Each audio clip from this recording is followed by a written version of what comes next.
ॐ अज्ञानतिमिरन्धस्य ज्ञानाञ्जनशलाकया चक्षुरुन्मिलितं येन तस्मै श्रीगुरवे नमः। नमो विष्णुपदाय कृष्णपृष्ठाय भूतले श्रीमते भक्तिवेदान्त स्वामिने इति नामिने। नमस्ते सारस्वती देवे गौरवाणी प्रचारिणे निर्विशेषा शून्यवादी पाश्चात्य देशतारिणे वाञ्छाकल्पतरुभ्यश्च कृपा सिन्धुभैव च पतितानां पावनेभ्यो वैष्णवेभ्यो नमो नमः। आजानुलम्बितभुजौ कनकावदातौ सङ्कीर्तनैकपितरौ कमलायताक्षौ विश्वम्भरौ द्विजवरौ जुगधर्मपालौ वन्दे जगत्प्रियकरौ करुणावतारौ। शिराददत्त निजगुप्तवीतं स्वप्रेम नामामृतमत्तुतारम् आपामरजविततारं गौरकृष्णजनभ्य तमहं प्रपद्ये। आनन्दलीलामय विग्रहाय हेमावदिव्य छविसुन्दराय तस्मै महाप्रेम रस प्रदाय चैतन्य चंद्राय नमो नमस्ते। जय श्री कृष्ण चैतन्य प्रभु नित्यानंद श्री अद्वैत गदाधर शिवासादि श्री गौर भक्त वृंद। हरे कृष्णा कृष्ण कृष्ण हरे हरे, हरे राम राम राम हरे हरे।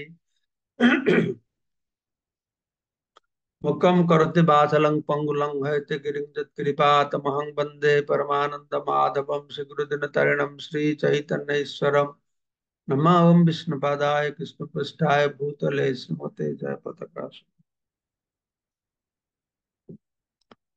আমরা চৈতন্য চরিতামৃত থেকে শ্রবণ করছি আদিলীলা সপ্তম পরিচ্ছদ।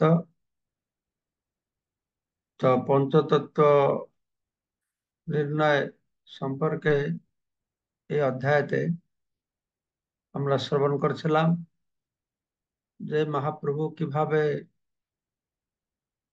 কৃষ্ণ মহাপ্রভু এসেছেন জগতে প্রেম বন্যা করবার জন্য। তারপরে কে প্রেম জলে ডুবলো, কারা দৌড়ে পালালো, আর তাদেরকে ধরবার জন্য মহাপ্রভু কিভাবে কৌশল করে সন্ন্যাস নিলেন।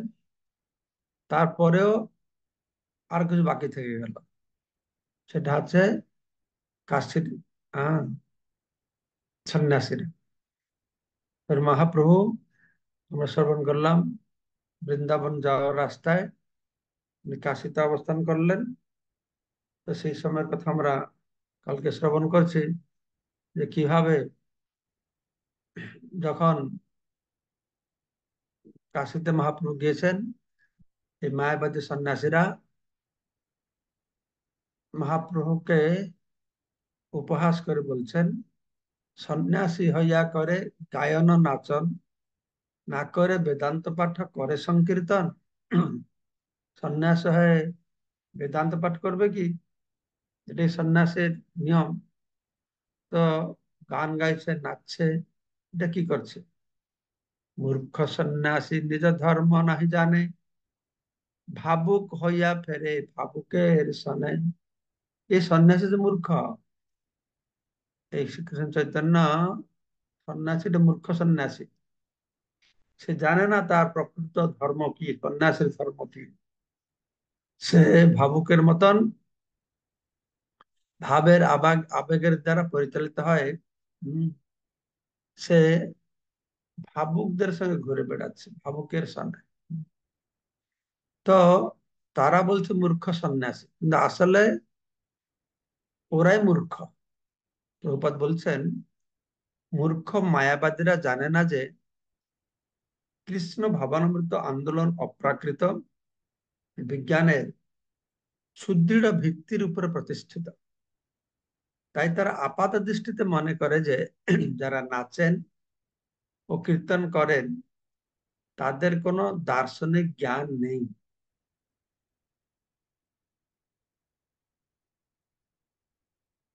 আসলে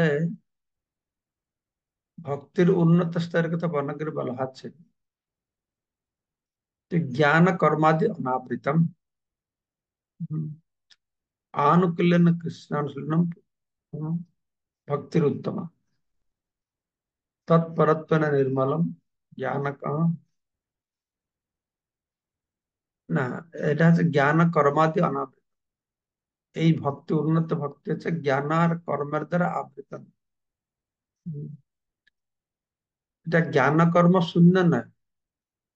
জ্ঞান কর্ম আছে, আছে জ্ঞান আছে, কর্ম আছে, কিন্তু জ্ঞান কর্মের দ্বারা আবৃত নয় এটা। হুম, যারা ভক্ত তাদের মধ্যে জ্ঞান নেই তা নয়। হুম,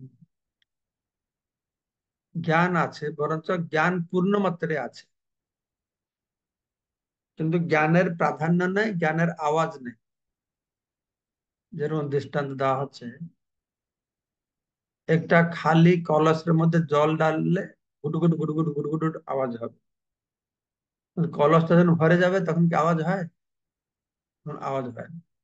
ঠিক সেই রকম ভক্তের মধ্যে জ্ঞান ভরা থাকে, তাই বেশি আওয়াজ করে না তা। কিন্তু এই মূর্খ সন্ন্যাসীরা তারা জানে না। তারা মনে করে ভক্তদের কোনো দার্শনিক জ্ঞান নেই, এরা ভাবুক। হুম, ব্যাপার হচ্ছে যদি কোনো জ্ঞান না থেকেও সেই কৃষ্ণ উপাসনা করে, ব্রজবাসীদের কি জ্ঞান ছিল, ব্রজ গোপিকাদের কি জ্ঞান ছিল? তার কি বেদ বেদান্ত উপনিষদ পাঠ করেছিল? হুম, তারা সব থেকে শ্রেষ্ঠ। কৃষ্ণকে জানাটাই সমস্ত জ্ঞানের পরিসমাপ্তি, কৃষ্ণকে জানা।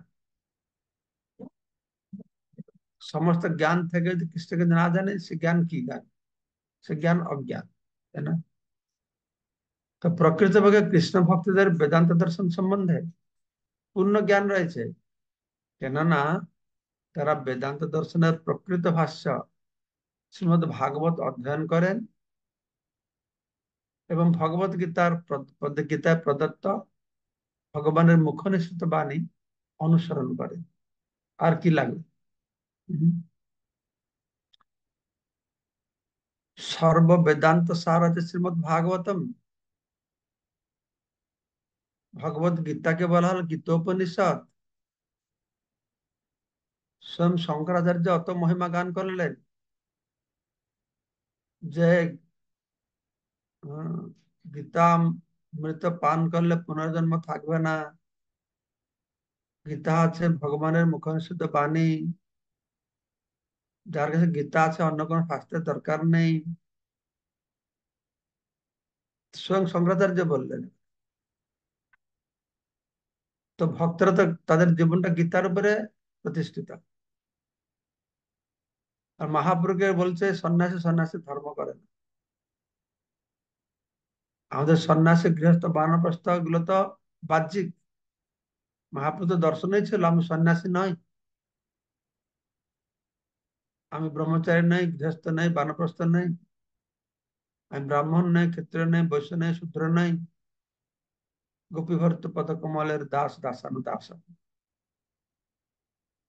এরা সন্ন্যাসী হয়, মুক্তি পেতে চায়, এই সন্ন্যাসীর উপাধিকে খুব গুরুত্ব দিচ্ছে। মহাপ্রভু আসল বৈদিক শাস্ত্রের উদ্দেশ্যটি মানুষকে প্রদান করেছে। ভগবত দর্শন বা ভগবত ধর্ম হৃদয়ঙ্গম করার ফলে তারা পূর্ণরূপে ভগবত চেতনা বা কৃষ্ণ ভাবনা লাভ করেন। তারা ভক্তরা, তারা ভগবত দর্শন ভগবত ধর্ম হৃদয়ঙ্গম করে, তারা পূর্ণরূপে কৃষ্ণ ভাবনায় ভাবিত হয়। তার ফলে তাদের নৃত্য কীর্তন জড় স্তরে সম্পাদিত হয় না, তা অনুষ্ঠিত হয় চিন্ময় স্তরে। ভগবানের সামনে তার গুণগান করে, নাম গান করে। যদি কেউ আনন্দ লাভ করে, নৃত্য কীর্তন করে, এই মূর্খ মায়াবাদী সন্ন্যাসীরা তাদেরকে উপহাস করে, বুঝতে পারে না। কিন্তু সেটি হচ্ছে চিন্ময় স্তরের কার্যকলাপ। যদিও সকলেই ভক্তদের আনন্দ উচ্ছল নৃত্য কীর্তনের স্বতঃস্ফূর্ত প্রশংসা করে, তার ফলে কৃষ্ণ ভক্তরা সর্বত্রই হরে কৃষ্ণ ভক্ত নামে পরিচিত হয়েছেন। কিন্তু মায়াবাদীরা যথার্থ জ্ঞানের অভাব, যার দরুন ভক্তদের এই সমস্ত কার্যকলাপ তারা সহ্য করতে পারে। সাধারণ মানুষ ভক্তদের নৃত্য কীর্তন দেখে আনন্দ পাচ্ছে, প্রশংসা করছে। আমাদের মায়াপুরে আমি যখন সন্ধ্যা হাঁটতে যাই, দেখি কিভাবে সেই কর্মী বাহিরের লোকেরা, হাজার হাজার লোক, তারা সব নাচছে গাইছে। হ্যাঁ, আমার তো মনে হয় তাদের তো অনেক আছে জীবনে তো নাচে না, গায় না।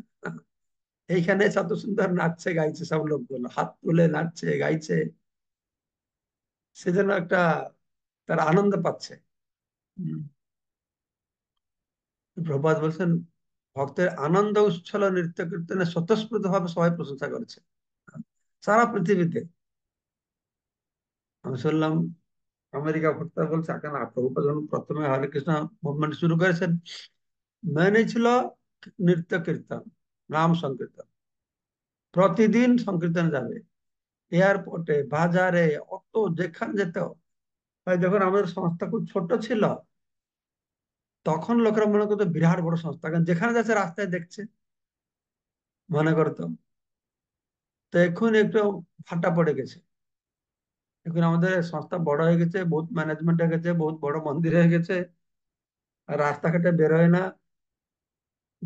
যেটা হচ্ছে আমাদের হরে কৃষ্ণ সংকীর্তনের উদ্দেশ্য হচ্ছে নগর সংকীর্তন করা। মহাপ্রভু এটাই করতেন প্রতিদিন, কিন্তু আমরা এটা করছে না, এখন ইস্কনেও হচ্ছে না, হচ্ছে কম হচ্ছে, অনেক জায়গায় ততটা হচ্ছে না বেশি, আমি যা দেখি।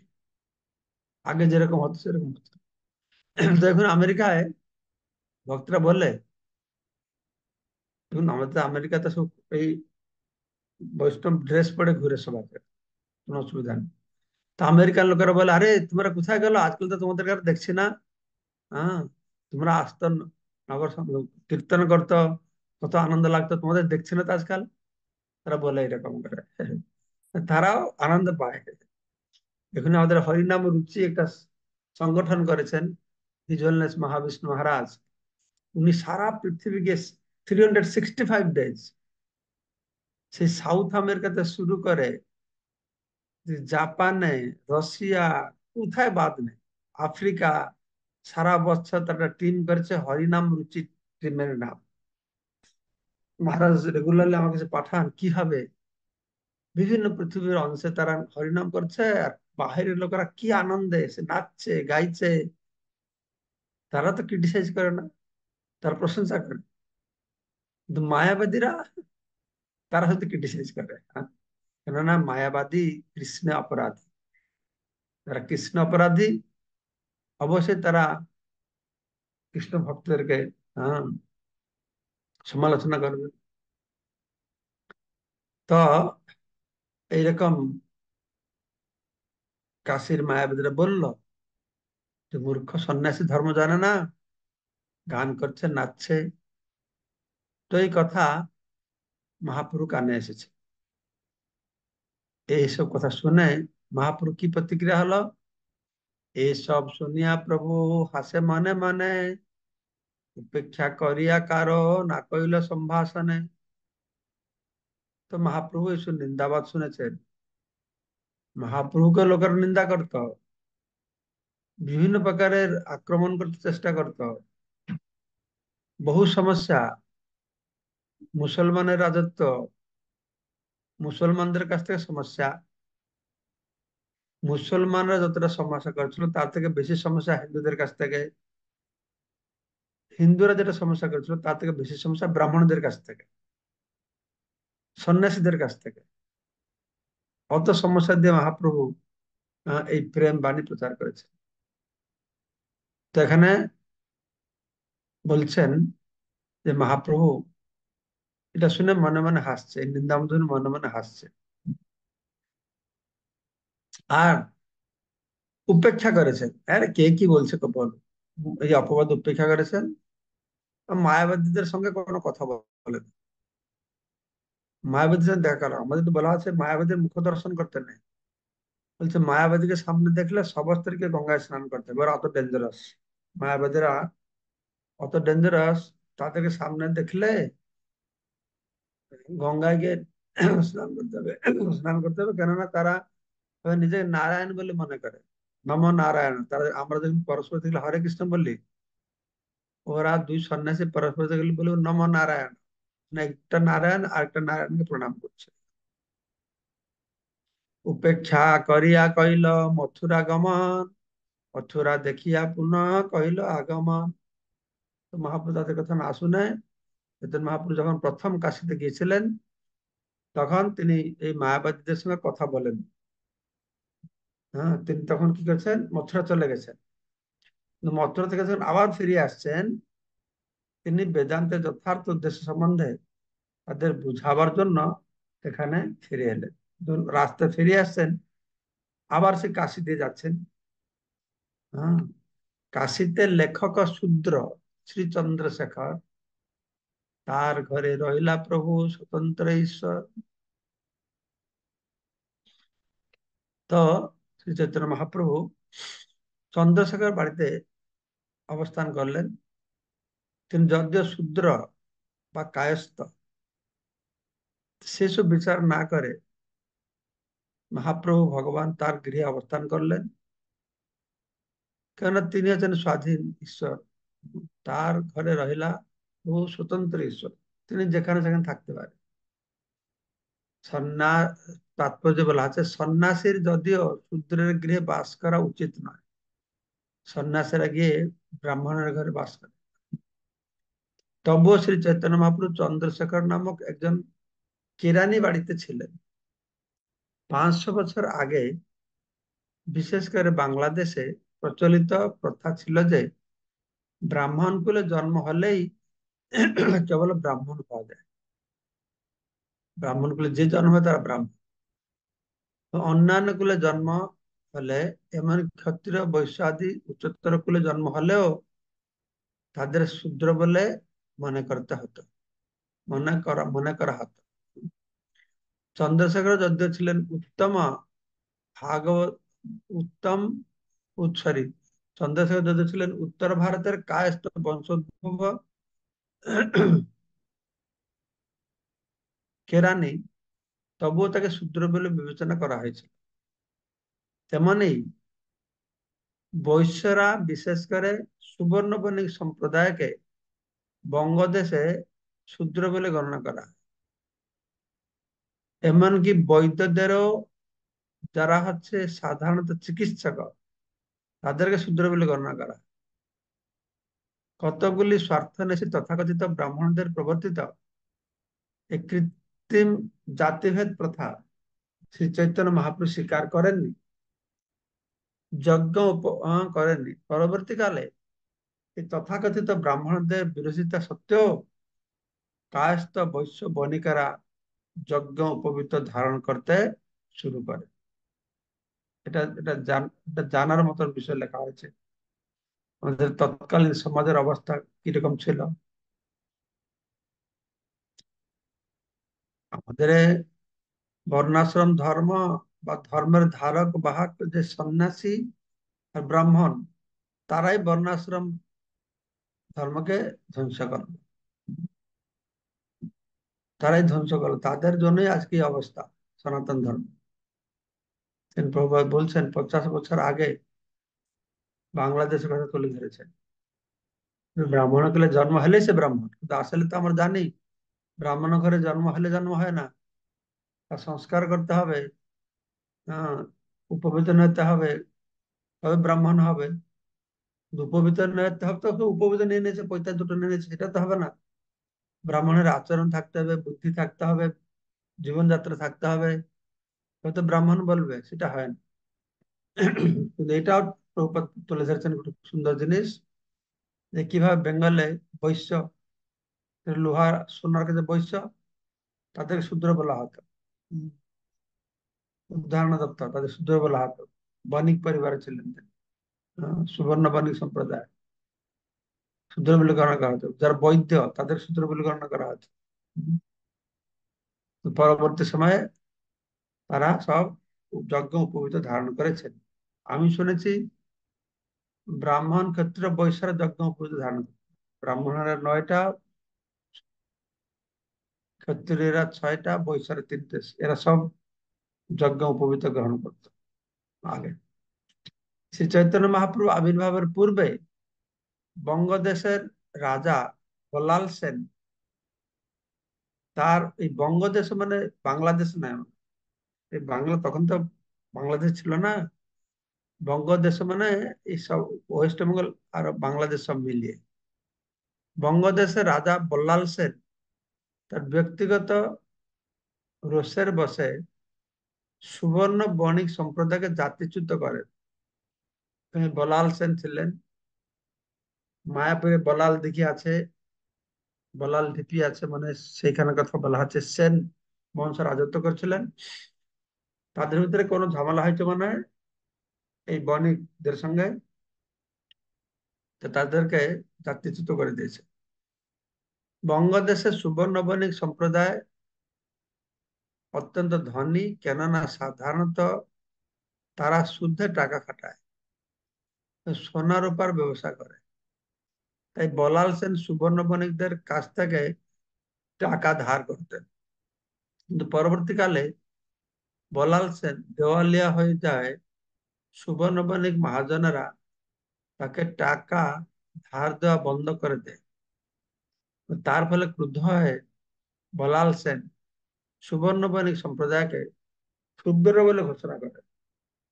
বলাল সেন ব্রাহ্মণদের প্রভাবিত করার চেষ্টা করেছিলেন, যাতে তারা সুবর্ণ বণিকদেরকে বৈদিক আচার অনুষ্ঠানের অনুগামী বলে স্বীকার না করেন।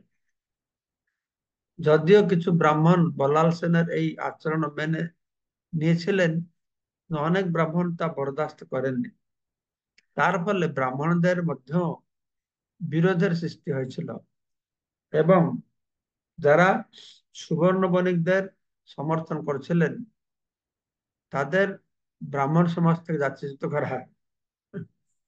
এখনো সেই প্রথা অনুসরণ করেন। প্রভুপাদ সুন্দর ইতিহাস তুলে ধরেছেন এখানে। হ্যাঁ, এই রাজা সুদ নিত, ওই ধার নিত, টাকা দিতে পারে না বলে সুবর্ণ বণিকদেরকে সুদের ঘোষণা করে দিল।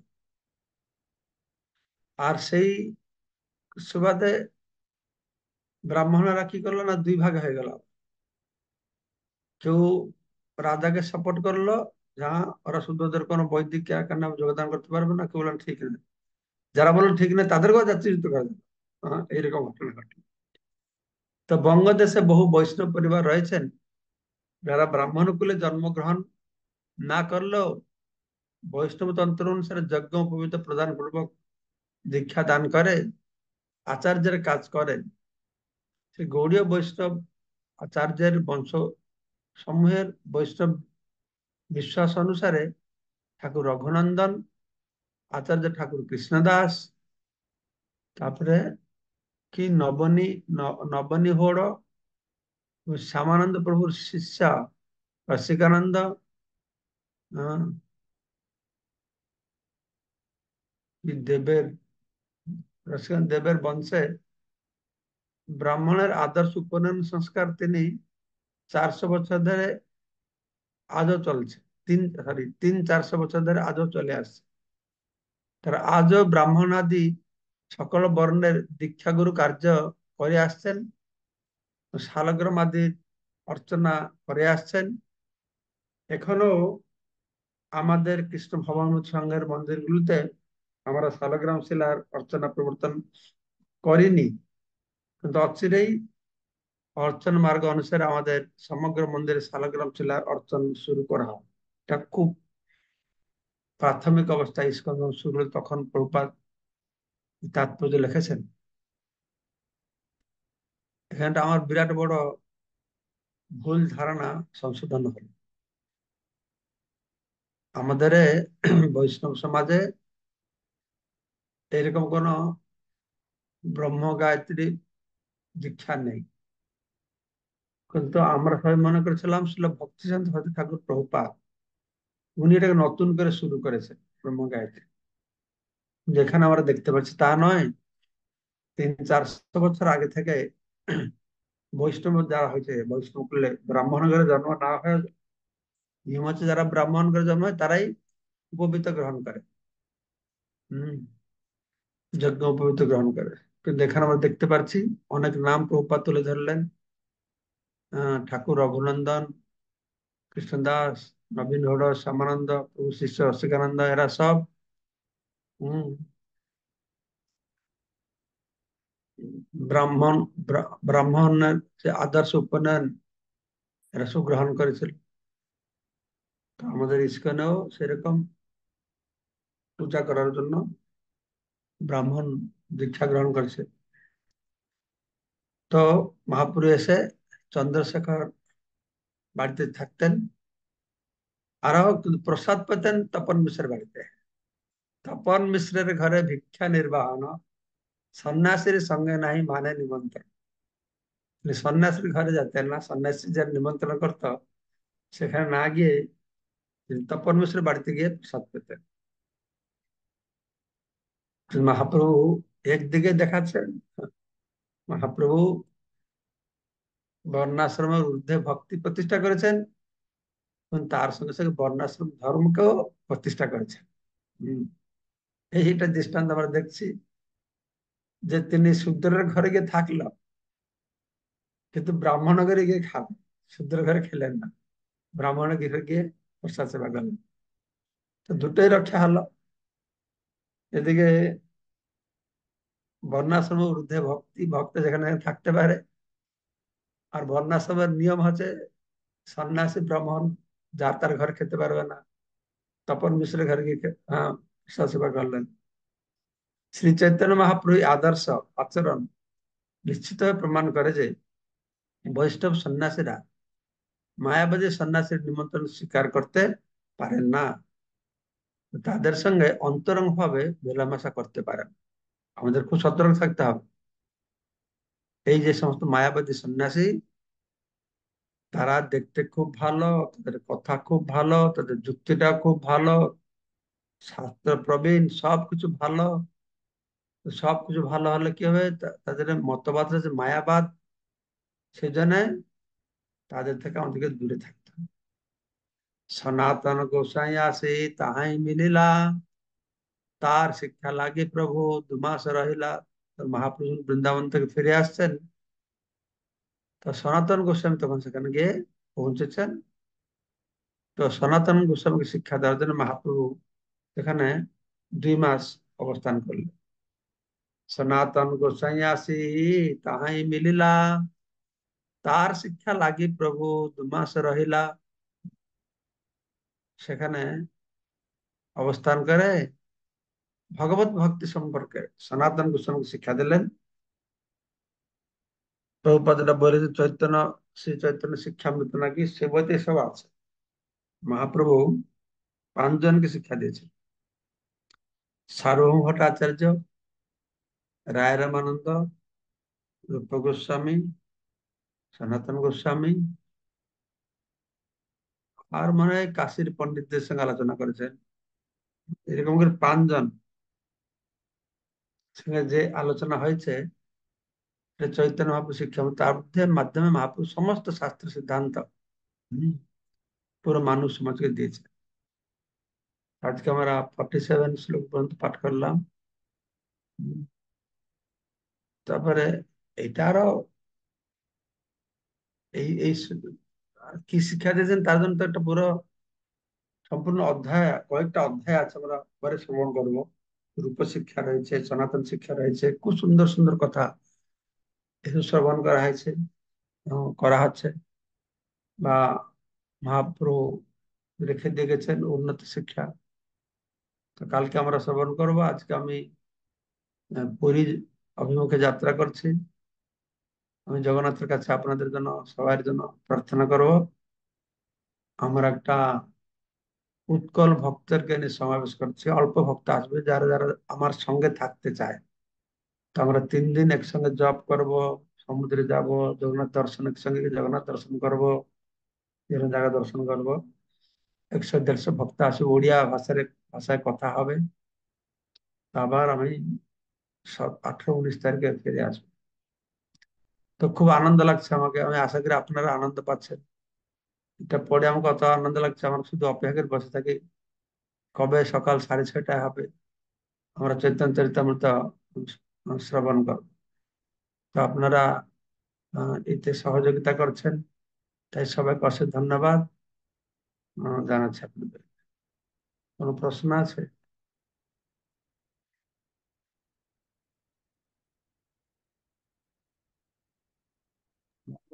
বলেন। কোথায় আমি তো দেখতে পাচ্ছি না প্রশ্ন করতে হবে।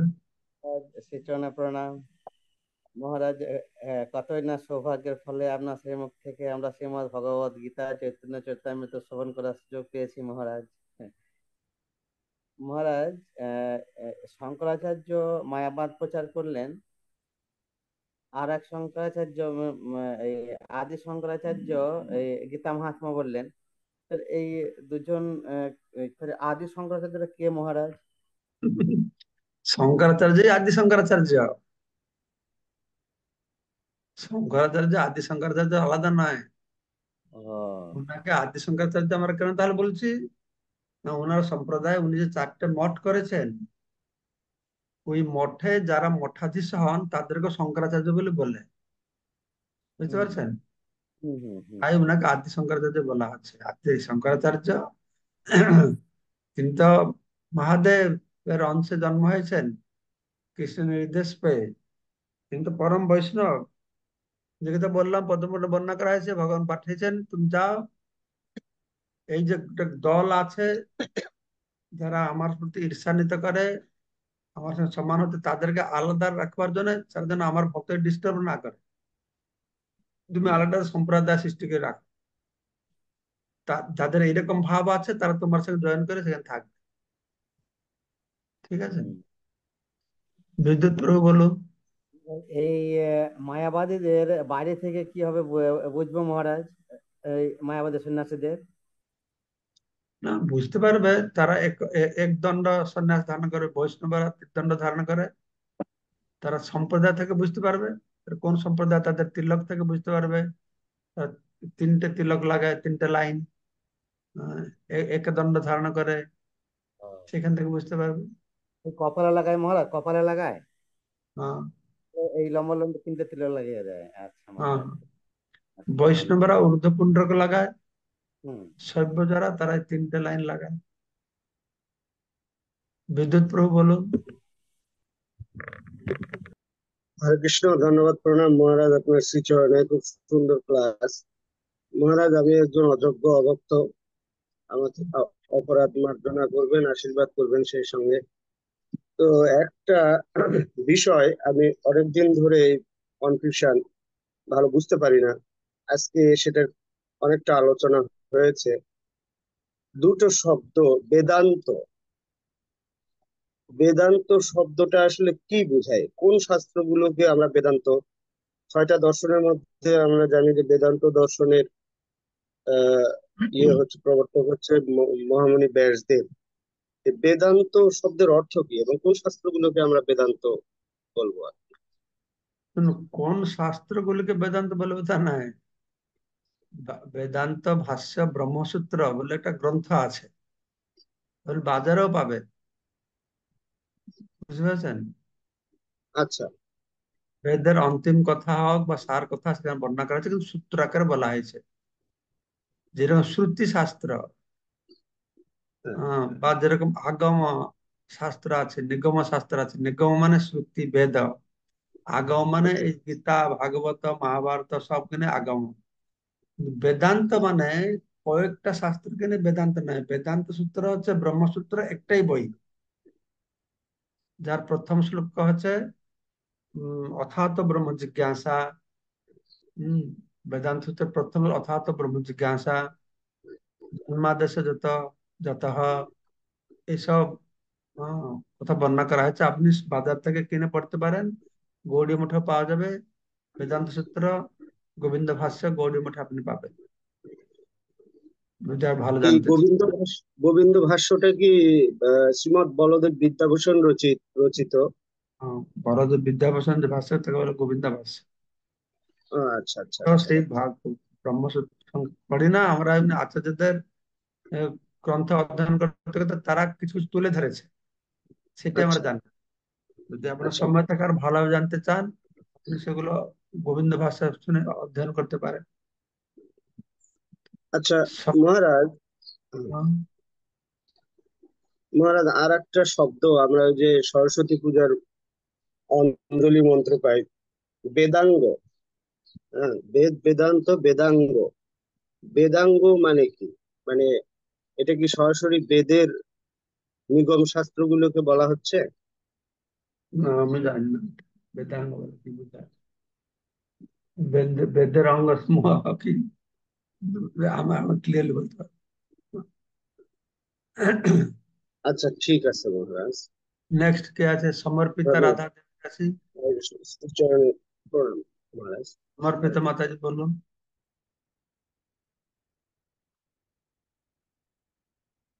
আনমিউট করেন। অনমিউট করে। প্রেস করতে জানে না, প্রেস করে করতে করতে পারে না। হ্যাঁ। হয়েছে। महाराज चरण में दंडवत प्रणाम। হুম। বলো। ମୁଁ ଓଡିଶାରୁ କହୁଛି। হুম। ମୋର ପ୍ରଶ୍ନ ଥିଲା ଯେ ସମସ୍ତେ ଏଠି ବଙ୍ଗାଳୀ ଅଛନ୍ତି, 4-5 ଜଣ ଭଦ୍ରକରୁ ଓଡିଆ ଅଛନ୍ତି, ତ ହିନ୍ଦୀର ଏଇ କଥାଟା ଟିକେ ନା, ଏଇ କଥାଟା ତ ବଙ୍ଗାଳୀ ମାନଙ୍କ ପାଇଁ କରାହଉଛି, ବୁଝିପାରିଲେ କି? ବୁଝି ହଉଛି, କିଛିଟା ବଙ୍ଗାଳୀ ଆମେ ବୁଝିପାରୁନୁ। ଏ କିଛି ଦିନ ଶୁଣି ଶୁଣିକି ବୁଝିଯିବ। ମୁଁ ଯେତେବେଳେ ପ୍ରଥମେ ବେଙ୍ଗଲକୁ ଆସିଲି, ମୁଁ ତ ଗୋଟେ ବି ବଙ୍ଗଳା ଅକ୍ଷର ଜାଣିନଥିଲି। ଏଇ କଥାବାର୍ତ୍ତା କରିକି ମାସକ ଭିତରେ ମୁଁ ବଙ୍ଗଳା ଏକ୍ସପର୍ଟ ହେଇଗଲି। ତ ଯେତେ ବେଶୀ ଜିନିଷ ଶିଖିବ ସେତେ ଭଲ, ବୁଝିପାରିଲେ କି? ଆଜ୍ଞା ଆଜ୍ଞା ଆମେ ଆଜ୍ଞା ଯଦି ଓଡିଆ ଶିଖିଛେ, ହେଲେ ଓଡିଆ ଶୁଣିଲେ ବୁଝିବ, ତାହେଲେ ବାକି ଶିଖି ପାରିବାନି, ବୁଝିପାରିଲେ କି? ଆଜ୍ଞା ତ ଶୁଣ, ତାପରେ ଆମର ଓଡିଆ ଭକ୍ତ ମାନେ ଯେ ଓଡିଶାର ଗୋଟେ ସେସନ शुरू କରା ହୁଏ, ସେ ଗୋଟେ ପିଲା ସେ ଗୀତା କୋର୍ସ ପକ୍ଷରୁ କରନ୍ତି ସେମାନେ ମଝି ମଝିରେ। ତେଣୁ ମୁଁ ଓଡିଆରେ କ୍ଲାସ ଦିଏ। ମୁଁ ଆଟେଣ୍ଡ କରିଛ, ଓଡିଆ କ୍ଲାସ ଆଟେଣ୍ଡ କରିଛ ସେତେବେଳେ ନା? କରିନ? ନା ନା ନା ସେ ମହାବାହୁ ଗୌର ପ୍ରଭୁ ସେ ଭଦ୍ରକ ମନ୍ଦିରରୁ ସେମାନେ କରନ୍ତି। ପ୍ରାୟ ସେଥିରେ ବହୁତ ଲୋକ ଜଏନ କରନ୍ତି, 200 150 200 ଲୋକ ଜଏନ କରନ୍ତି। ତ ଓଡିଆ ମତେ ସପ୍ତାହରେ ଦିନେ ଦିନ ଓଡିଆ କ୍ଲାସ ହେଇପାରେ, ଏମିତି ବ୍ୟବସ୍ଥା କଲେ ଭଲ ହବ। ଆପଣ ବହୁତ ସୁନ୍ଦର ବୁଝୁଛନ୍ତି, ବହୁତ ସୁନ୍ଦର ଲାଗୁଛି, କିନ୍ତୁ ମଝିରେ ତମେ ମଝିରେ କିଛି ବୁଝି ହଉନି। ଠିକ ଅଛି, ମାନେ ଆଉ ଅନ୍ୟ ମାନଙ୍କ ପାଇଁ ଆମ ମାନଙ୍କୁ ପ୍ରୋବ୍ଲେମ ନାହିଁ କିଛି, ପ୍ରଶ୍ନ ପାଇଁ କ୍ଷମା। ତମେ କୋଉଠି ରହ? ଭଦ୍ରକ। ହେଲେ ଭଦ୍ରକ କହୁନ, ସେ ଯୋଉ ତମର ଟେମ୍ପଲ ପ୍ରେସିଡେଣ୍ଟ ଅଛି ତାକୁ କୁହ, ସେ ଯୋଉ ପ୍ରଭୁ ଅଛନ୍ତି ନା, ତେଜସ୍ୱୀ ପ୍ରଭୁ। ତେଜସ୍ୱୀ ପ୍ରଭୁ କହିଲେ ସେ ଅର୍ଗାନାଇଜ କରିବେ। ଓଡିଆର ଗୋପାଳ ଅଛି ଏଠି, ଗୋପାଳ କୁହ। ଆଜ୍ଞା ଆଜ୍ଞା ଆଜ୍ଞା ଠିକ ଅଛି। ଆଜ୍ଞା, ଦଣ୍ଡବତ ପ୍ରଣାମ। ନେକ୍ସଟ के संजय कविराज।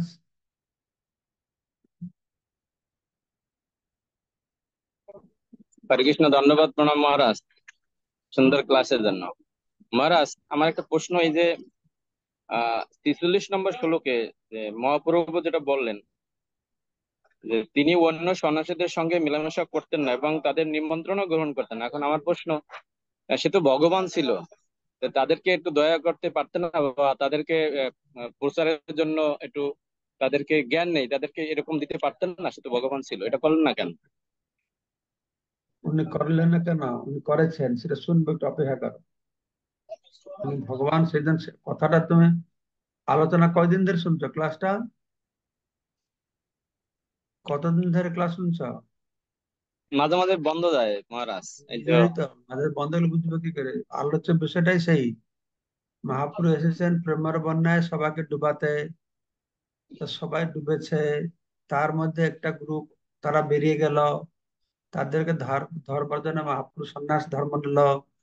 তো কিছু ধরা পড়লো, তো কাশীর সন্ন্যাসীরা তারা কিন্তু ধরা পড়লো না। তাই তাদেরকে উদ্ধার করবার জন্য মহাপ্রভু কাশীতে এসেছেন। তিনি প্রথমে সম্ভাষণ করলো না, গেল না, তারপরে মহাপ্রভু বৃন্দাবন চলে গেছেন। এখন যে ফিরবেন, এবার তাদেরকে উদ্ধার করবেন, কাউকে ছাড়বেন না মহাপ্রভু, বুঝতে পারছো? এটা আমরা শ্রবণ করব আগামী কালকে, হয়তো কালকে থেকে শ্রবণ করব কিভাবে মহাপ্রভু কাশীর সন্ন্যাসীদেরকে উদ্ধার করেছেন, কিভাবে কি ট্রিক করেছেন এটা শুনবো, ঠিক আছে? আর কে আছে দেখতে পারি না। শক্তিমান প্রভু বলুন, সবগুলো এখানে দেখা যায়। দণ্ডবত প্রণাম মহারাজ।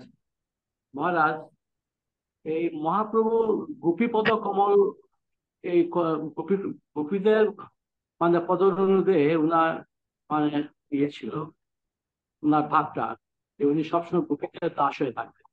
তো উনি যে সন্ন্যাসী ছিলেন সেই ভাবটা কি উনার একদম ছিল না? বাবু শোনা, মহারাজ শোনা যাচ্ছে কি? হম। এক চলে গেল। হরে কৃষ্ণ। হ্যাঁ, শুনতে পারছি, বলছি। বলছি মানে মহাপ্রভু সন্ন্যাস নিয়েছিলেন, তো সন্ন্যাসের যে ভাব, সেই ভাবটা উনি কি ত্যাগ করেছিলেন? উনি কি সবসময় গোপী পদরগুলির কথাই ভাবতেন বা ওনাদের কাছে সমর্পিত থাকতেন? সেই কথাটা জানতে চাই মহারাজ। সন্ন্যাস কেন নিয়েছেন মহাপ্রভু? হরে কৃষ্ণ। মহাপ্রভু সন্ন্যাস নিয়েছেন কেন? তো অতীতদের যারা মানে পালিয়ে গিয়েছিল ওদেরকে উদ্ধার করার জন্য। তাহলে সন্ন্যাস কি, সন্ন্যাসী নিলে কি কৃষ্ণ প্রেম পাওয়া যায়? না, সেটা কোনো কথা নয়। এরা তাহলে কৃষ্ণকে সমর্পিত, তো কৃষ্ণ শ্রীচৈতন্য সমর্পিত। মহাপ্রভু সন্ন্যাসের সমস্ত নিয়ম নিষ্ঠা পালন করতেন, সন্ন্যাস আশ্রমের নিয়ম নিষ্ঠা পালন করতেন, কিন্তু ভাব ছিল গোপীদের ভাব, কিন্তু আচরণ বিধি বিধান সব সন্ন্যাসের মতন করতেন, কিন্তু অন্তরের ভাব তিনি গোপী ভাব ছিলেন। আর সেই জীবের স্বরূপটাকে তিনি শিখিয়েছিলেন যে আসল জীব সন্ন্যাসী ব্রহ্মচারী এগুলো নয়। বাহ্যিক ভাবে যখন আমরা সন্ন্যাসী সন্ন্যাসীর মতন থাকবো, ব্রহ্মচারী ব্রহ্মচারীর মতন থাকবো, গৃহস্থ গৃহস্থের মতন থাকবো, ভাবটি থাকবে এমন যে ভগবানের দাসের দাসের দাস। ঠিক আছে? মহারাজ ক্লিয়ার হয়ে গেল, ধন্যবাদ। ভক্তের ভগবান বলুন।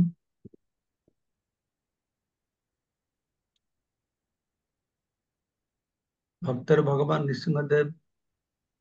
হরে কৃষ্ণ, দণ্ডবোধ প্রণাম মহারাজ। হম। তো মহারাজ, আমার প্রশ্নটা হচ্ছে যে যখন ওই ঝাড়খণ্ড জঙ্গলে মহাপ্রভু গেছিলেন, উনি যখন ওই যে ব্যাঘ্র তারপরে হস্তি ছিল, এটা কিসের গুণে আর কি নৃত্য করেছিল?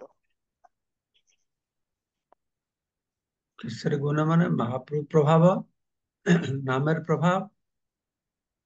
নামের মধ্যে এরকম শক্তি আছে যে কুকুর বাঘ ভাল্লুকে পর্যন্ত উদ্ধার করতে পারে। সেইটা আমরা ওদেরকে কীর্তন করাতে পারবো না। মহাপ্রভুর মধ্যে সে শক্তি ছিল, তিনি বাঘ ভাল্লুক হরিণ নিজেদের হিংসা দ্বেষ ভাবকে পরিত্যাগ করে তারাও নাম করতে গিয়ে নাচছিল, পরস্পরকে আলিঙ্গন করছিল, খাদ্য খাদক হিংসা ভাবকে পরিত্যাগ করে যে প্রেম ভাব তাদের মধ্যে উদয় করা হয়েছে। কিসের প্রভাব? নামের প্রভাব, মহাপ্রভুর প্রভাব। ঠিক আছে? হ্যাঁ, হরে কৃষ্ণ, দণ্ডবোধ প্রণাম। আর আজকে ছিল প্রভুপাদ কি করেছেন, এই মহাপ্রভু প্রেম ভাবকে নিয়ে পাশ্চাত্য দেশে মানুষ যারা বাঘ ভাল্লুক থেকে আরো ডেঞ্জারাস, এই নাম দিয়ে তাদেরকেও একসঙ্গে বসিয়েছে। এটা ঘর করলেন। আমেরিকা রাশিয়া ঝগড়া চলছে, রাশিয়া ইউক্রেন ঝগড়া চলছে, ভারত পাকিস্তান ঝগড়া চলছে, কিন্তু আমাদের ইস্কনে একসঙ্গে রাশিয়ান ভক্ত, আমেরিকান ভক্ত, ইউক্রেন ভক্ত, পাকিস্তান ভক্ত, ভারতের ভক্ত, বাংলাদেশের ভক্ত একসঙ্গে থাকে, একসঙ্গে খায়, একসঙ্গে ঘুমায়, একসঙ্গে কীর্তন করে। ওই একই জিনিস ঝাড়খণ্ডে বনে যা করেছিলেন, হরিণ আর বাঘকে একসঙ্গে রেখেছিলেন মহাপ্রভু। প্রভুপাদও সেই মহাপ্রভুর হরিনাম নিয়ে আমরা জ্বলন্ত দৃষ্টান্ত দেখতে পারি। বাহিরে জগতে কিভাবে পরস্পর দঙ্গা চলছে, হিংসা চলছে, দেশ চলছে, জাতি বর্ণ ধর্ম ভিত্তিতে। ইস্কনে কি হচ্ছে, বিভিন্ন দেশের মানুষ, মুসলমান খ্রিস্টান সব আমরা একসঙ্গে থাকি, বুঝতে পারছি। ইস্কনে খ্রিস্টান লোক ভর্তি, মুসলমান লোক ভর্তি। তোমার বুঝে না কে মুসলমান কে খ্রিস্টান। এইটা হচ্ছে নামের প্রভাব, শুদ্ধ ভক্তির প্রভাব। ব্রহ্মেশ গৌর প্রভু।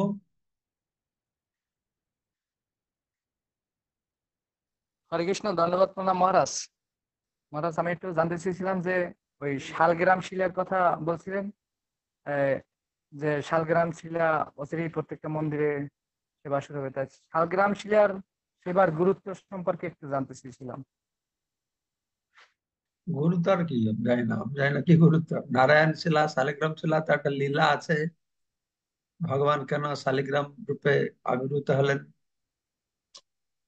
যে জলন্ধর একটা অসুর ছিল, সে বিরাট লীলা আছে। ছোটবেলায় আমি নাটকে দেখতাম। বৃন্দা দেবী অভিশাপ দিলেন, তখন ভগবান নারায়ণ শালিগ্রাম শিলা রূপে প্রকট হলেন। তো শালিগ্রাম শিলাটা প্রতিটা ব্রাহ্মণ ঘরে থাকে। আর ব্রাহ্মণরা যখন কালী পূজা করবে, দুর্গা পূজা করবে, যাই পূজা করুক না কেন, প্রথমে শালিগ্রামের অর্চনা করে, তারপরে দেবতাদের পূজা করে। এখানে যে কালী মন্দির আছে, বিভিন্ন মন্দির আমাদের যে কলকাতায় আছে, আমি শুনেছি সব জায়গায় ব্রাহ্মণের আগে নারায়ণ শিলা বা শালিগ্রামের সেবা করে, তারপরে দেবতাদের পূজা করে। এইটুকু আমি জানি, এর থেকে বেশি জানি। তারপরে কে আছে, আর কে আছে? সুভাষিনী মাতাজি।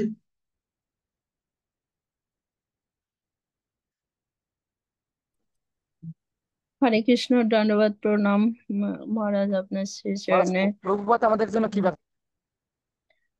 মহারাজ, সুন্দর এই চৈতন্য চরিতামৃতের অর্থগুলো ভেঙে ভেঙে যে বোঝাচ্ছেন আর আমরা শ্রবণ করতে পারছি, ভালো লাগছে। আম, আর শ্রীমদ্ ভগবদ গীতাও ভেঙে ভেঙে অর্থগুলো বুঝিয়েছেন। আমরা খুব লাকি ফিল করছি যে আপনি এত সুন্দরভাবে বোঝাচ্ছেন আর আমরা শ্রবণ করছি। মহারাজ, ধন্যবাদ আপনার সুন্দর ক্লাসের জন্য। মহারাজ, আমার প্রশ্নটা হলো যে উম, আহ, সেই তৎকালীন সময়ে যে মহাপ্রভু যখন মায়াবাদী সন্ন্যাসীদের দর্শন করতেন, তখন আহ, ওনারা একে অন্যকে বলতেন যে নমো নারায়ণ। আম, আর এই শব্দ উচ্চারণ করার অর্থ হলো একজন অন্যজনকে নারায়ণ বলে মনে করতেন আর সেভাবে প্রণাম করতেন। মহারাজ, এখনো তো তিনটা কপালে যে তিলক, তিনটি লাইন দর্শন করি আমরা মাঝে মাঝে এরকম সন্ন্যাসীদের। তাহলে আমাদেরও কি গঙ্গায় স্নান করা উচিত, না আমাদের ওনাদের কিভাবে সম্মান প্রদর্শন করা উচিত? মহারাজ, কৃপা করে। ওনাকে দূর দূর থেকে সম্মান করবে, বেশি কাছে যাবে না। দূর থেকে সম্মান করবে। ওদের শিক্ষা, ওদের সংস্পর্শ এগুলো বেশি করবেন না। ঠিক আছে। ঠিক আছে, ধন্যবাদ মহারাজ অমৃতময় ক্লাসের জন্য। মহারাজ, আমরা কি এই নারায়ণ শিলা আর হলো শালগ্রাম শিলা, এই দুটো শিলার ভিতর কি কোনো পার্থক্য আছে, না কি শিলা মহারাজ? আর কিভাবে আমরা পূজা করতে পারি? হরে কৃষ্ণ। নারায়ণ শিলার আলাদা কি? শালিগ্রাম শিলাকে নারায়ণ শিলা বলে, আলাদা কিছু নেই তো। কারণ যারা ব্রাহ্মণ দীক্ষা পেয়েছে তারা পূজা করে, সবাই পূজা করে না মানে। ব্রাহ্মণ দীক্ষা পূজা, তারা পূজা করে। জয়ন্ত মাতাজি।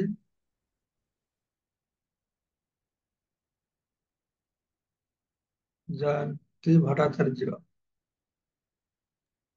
হরে কৃষ্ণ, প্রণাম মহারাজ। মানে এত সুন্দর এই চরিতাচরিত, এই আপনার সরস্বতী এত ভগবান সম্পর্কে এই চৈতন্য চরিতামৃত জানতে পারছি, এত ভেঙে ভেঙে এত সুন্দর করে আপনি বুঝিয়ে দেন। আমিও এই 6:30 বাজার মানে আগে অন্য একটা ক্লাসে থাকি বা এরকম, মানে তাড়াতাড়ি করে ঢোকার জন্য এই একটা আমারও একটা ব্যস্ততা থাকে যে মানে মহারাজের মুখে এই চৈতন্য চরিতামৃত শ্রবণ করব। মানে আপনার এত সুন্দর ক্লাস, তার জন্য আপনাকে অনেক অনেক ধন্যবাদ, প্রণাম মহারাজ। তো আমার যে প্রশ্ন সেটা হচ্ছে, এই যে মায়াবাদী সন্ন্যাসী আর বৈষ্ণব সন্ন্যাসী, এই দুই ধরনের। তো বৈষ্ণব সন্ন্যাসী ত্রিদণ্ডী, মানে কায় মন বাক্যে ওনারা সন্ন্যাস ত্রিদণ্ডী ধারণ করেন। আর এই যে মায়াবাদী সন্ন্যাসী একদণ্ডী, ইনারা মহারাজ কোনটার উপর ভিত্তি করে এই একদণ্ডী? এইটা আমার মনে খুব প্রশ্ন জাগে। ওরা একদণ্ডী হচ্ছে, ওরা অদ্বৈতবাদী। তো হুম। যে ব্রহ্ম আর জীব এক, ব্রহ্মেতে স্থির। ব্রহ্মতে মানে পরম ব্রহ্ম আর জীবাত্মা এক, ঠিক আছে, তাহলে একদণ্ড। আর ত্রিদণ্ড মানে জীবাত্মা পরমাত্মার দাস, তাই হ্যাঁ। কায় মন বাক্য দিয়ে ভগবানের সেবা করো। আচ্ছা। ত্রিদণ্ড মানে কায় মন বাক্য দিয়ে ভগবানের সেবা করবে। একদণ্ড মানে আমি ভগবান থেকে অভিন্ন, এরকম ধারণা আমি শুনেছি।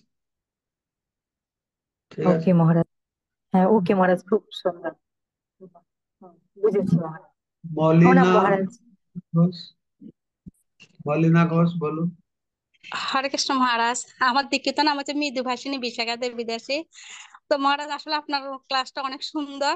তো আমার জানার ইচ্ছে হচ্ছে যে নারায়ণশিলা মানে ব্রাহ্মণ করতে পারে, কিন্তু মাতাজি যারা ব্রাহ্মণী তারা কি করতে পারবে মহারাজ?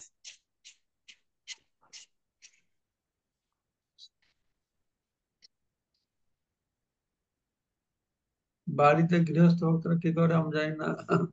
শালিগ্রাম শিলা পূজা, হ্যাঁ মহারাজ। এই না, জানতে হবে বাড়িতে যারা গৃহস্থ ভক্তরা আছে হুম। শালিগ্রাম পূজা করে কি করে না, সেটা বুঝতে হবে। না, তারা কি করতে পারবে কিনা, মানে শাস্ত্রে অনুমোদন আছে কিনা? আমি জানি না তো, বললাম এটা জানতে ও হবে। আচ্ছা। আচ্ছা, ঠিক আছে মহারাজ, প্রণাম। এটা কি করে শাস্ত্রে, মহিলাদেরকে শাস্ত্র অনুসারে মহিলা হোক পুরুষ হোক ব্রাহ্মণই হতে হবে। এখন ব্যাপার আছে, ব্রাহ্মণ না হলে সে শালিগ্রাম শিলা পূজা করতে পারবে না। তারপরে দেখা গেল সে ব্রাহ্মণ না হলেও শালিগ্রাম শিলা পূজা করতে পারবে। তারপরে দেখতে হবে সে পুরুষ না হলেও শালিগ্রাম পূজা করতে পারবে। এইসব ধাপে ধাপে হবে, বুঝতে পারছেন? বুঝতে পারছি ধাপে মহারাজ। ধাপে মহিলারা করে কি না কি করে আমি জানি না। ব্যাপার হচ্ছে আমাদের ভক্তি দ্বারা ব্রাহ্মণ ক্ষত্রিয় বৈশ্য শূদ্র হোক নারী হোক, ভক্তিটা সবার জন্য উদ্দিষ্ট। হুম। আর ভক্তির মধ্যে সে কি রকম ভক্তি, না হরিনাম সংকীর্তনের উপাসনা, শালিগ্রাম শিলা অর্চনা, কলি যজ্ঞ হি সংকীর্তন প্রায় যজন্তি হি সুমেধস। কলি যুগে বুদ্ধিমান ব্যক্তিরা ভগবানকে সংকীর্তনের মাধ্যমে অর্চনা করে, বুঝতে পারছেন? সংকীর্তনের মাধ্যমে পূজা করে। কিন্তু কোনো কারণবশত, যদিও ভগবান বলছেন তোমরা কলিযুগে সংকীর্তন করলেই আমি সন্তুষ্ট হয়ে যাব, কিন্তু মানুষ ওই সংকীর্তনটা ছাড়া আর সবকিছু করতে চায়। শালিগ্রাম পূজা করি, আমি একটু ব্রাহ্মণ হয়ে যাই, একটু পয়তা নিয়ে, এরকম দরকারই নেই। গুরুমা তো বলেছেন ভগবত ধামে যেতে হলে ব্রাহ্মণ দীক্ষার প্রয়োজনই নেই, প্রয়োজনই নেই। কিন্তু ব্রাহ্মণ দীক্ষার জন্য লোকের অত পেড়াপড়ি করে। কেন পেড়াপড়ি করে? না হরিনামের পুরো ভরসা নেই। তারা মনে করে হরিনাম করে তো ভগবত ধাম যেতে পারবো না, ব্রাহ্মণ দীক্ষা হলো না, মহারাজ একটু বলে দেন আমি ব্রাহ্মণ দীক্ষা হয়ে যাক। কেউ বোঝে না যে ব্রাহ্মণ দীক্ষা, যে পয়তাটা যে ফেলে দিলে কান্ধে হয়ে যায় তুমি ব্রাহ্মণ হলে, তা তো নয়। তো সবার ভক্তের এই একটাই, আমার ব্রাহ্মণ দীক্ষা দিয়ে দেন, ব্রাহ্মণ দীক্ষা দিয়ে দেন। কেন? কোনো ভরসা নেই। হ্যাঁ, কেন আমরা সরল উপায়টা কতটা সময় আমরা কাটাচ্ছি ভগবানের সামনে, নৃত্য কীর্তন করে মৃদঙ্গ করতাল দিয়ে, এইটাই সরল উপায় আমাদের জন্য দিয়েছেন। শালিগ্রাম শিলার জন্য যোগ্য অযোগ্যের বিচার হচ্ছে, তাই না? শালিগ্রাম শিলা কে পূজা করতে পারবে? শুদ্ধ ব্রাহ্মণেরা পূজা করতে পারবে। তারপর দেখা হলো শুদ্ধ ব্রাহ্মণ নাই, বৈশ্য ক্ষত্রিয়রাও পূজা করতে পারবে। তারপর দেখা গেল তাদের মধ্যে পুরুষেরা পূজা করতে পারবে। তারপরে দেখা যায় ইস্কনে, মানে যায় না কি হচ্ছে, এখন মহিলারাও পূজা করতে পারছে। না, আমার কথা হচ্ছে ঠিক আছে, এইটা এইটা একটা গৌণ ব্যাপার, এটা গৌণ ভাবে রাখতে হবে। কিন্তু আমাদের মুখ্য বলে এটা নিয়ে পড়ে থাকি, তাহলে আসল যে জিনিসটাকে আমরা ভুলে যাবো। আমাদের ঘরে যদি গৌরনীতায় রেখে তার সামনে নৃত্য কীর্তন করে প্রসাদ সেবা করি, তাতে সব অর্চনা তো হয়ে যাচ্ছে, হচ্ছে না? হচ্ছে না? সেই দৃঢ় বিশ্বাসটা রাখতে হবে। তবে এই অর্চনা থাকলে একটু ভগবানকে বেশি মন লাগে, কাছে পাওয়ার মতন লাগে, ঠিক আছে করো আনুষঙ্গিক ভাবে। আমার মতে এগুলো সব আনুষঙ্গিক ভাবে করতে, যজ্ঞ করতে, যজ্ঞতে খুব মন লেগে গেছে। সোহা সোহা যজ্ঞ করতে লাগে না, কিছুটা ধর্মকর্ম হচ্ছে, সেগুলো আনুষঙ্গিক ভাবে করতে হবে। মুখ্য রাখতে হবে হরিনাম সংকীর্তন।